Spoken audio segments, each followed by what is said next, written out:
All right, my favorite fire to use with this type of shelter is a long fire. And it's got a couple of advantages. One, it's a long fire, so you get even heat inside that shelter.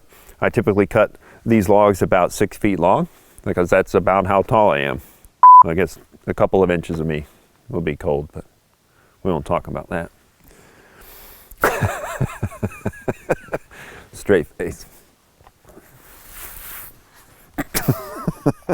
The other advantage is it's a lot less time behind the saw. You can cut these to length. It's a lot less actual sawing that you have to do. So as much as that I like to saw in the wintertime because it keeps you warm, if I can do it more efficiently, I like to do it. So that's the other advantage, I think, of the long fire. You know, you're using larger pieces of lumber to help get you through the night. They burn a lot longer, and this particular fire lay is outstanding, in my opinion, for this type of shelter.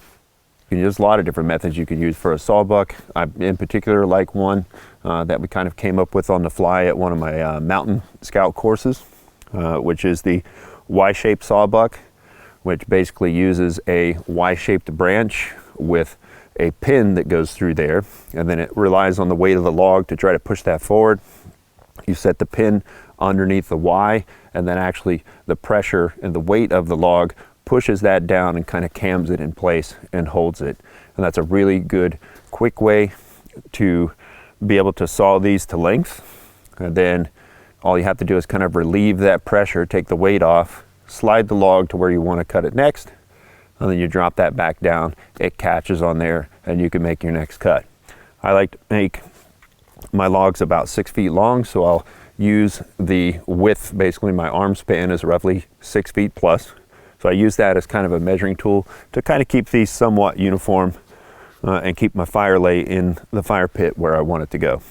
The other technique you can use is kind of a more traditional, kind of old school sawbuck, where you take the same concept, two Y-shaped branches, and you use a Scotch-eyed auger or you use a brace and bit, depending on what type of tools and resources you have, and you actually pin a leg on those and an additional peg up to kind of create that structure that you can lay the log up on and make your cuts. So a couple different choices for your sawbuck that you can use and that I like to use to kind of cut these to length.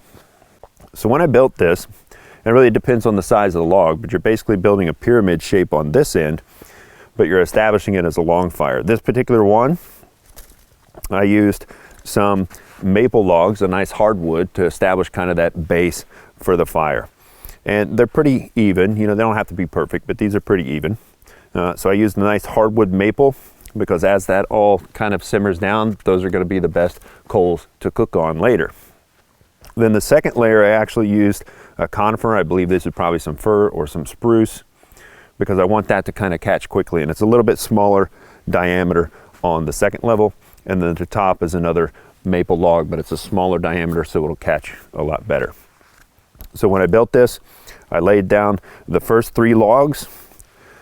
Then I took some large sheets of birch bark that I found on some dead birch out there that's going to burn really well. It's really thick, coarse stuff.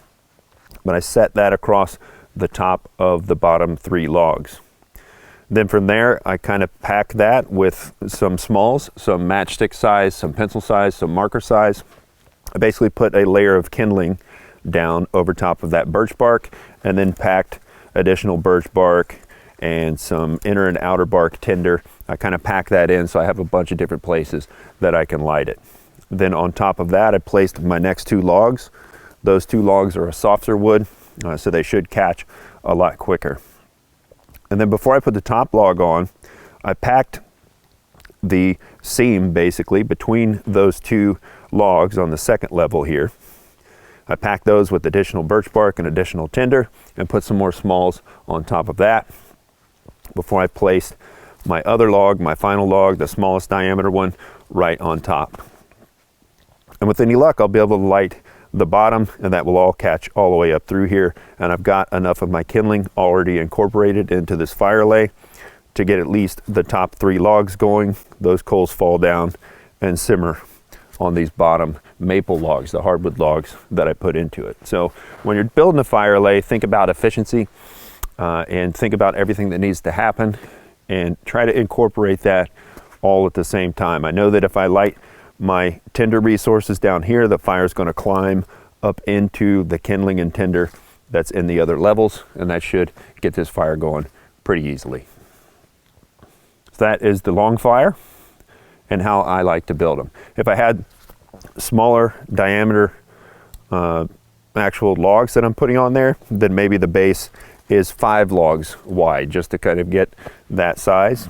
And then, 4 on the next level, 3 on the next level, 2 on the next level, 1 on the next level, packing the tinder and the kindling inside that as I go.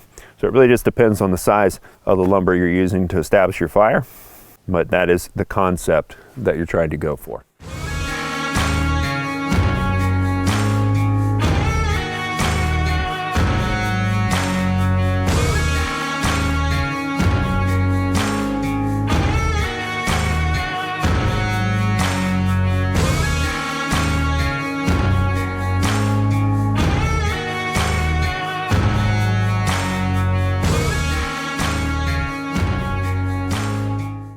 Hey everybody, this is Josh here, the Great Beret Green Beret, and it has always been my goal to connect with people and teach them skills to help them get further down the road towards being more and more self-reliant. For those of you that are serious about your self-reliance training and you want to get more access, I recommend you join me today as a GB2 member over on my website, greatberetgreenberet.com/membership. Every member is going to get an exclusive subdued GB2 member patch, a numbered members only GB2 logo blacked out coin, and all members are going to get 20% off store-wide all the time. So it'll be like Black Friday every day for members. You're going to get access to a members only video and content library. In addition, you're going to get free access to all the courses that I put up on the GB2 Distance Learning Center, and a bi-weekly members only live Q&A session. And if that's still not enough, you're also going to be automatically entered into a monthly members only giveaway. Join me as an official GB2 member.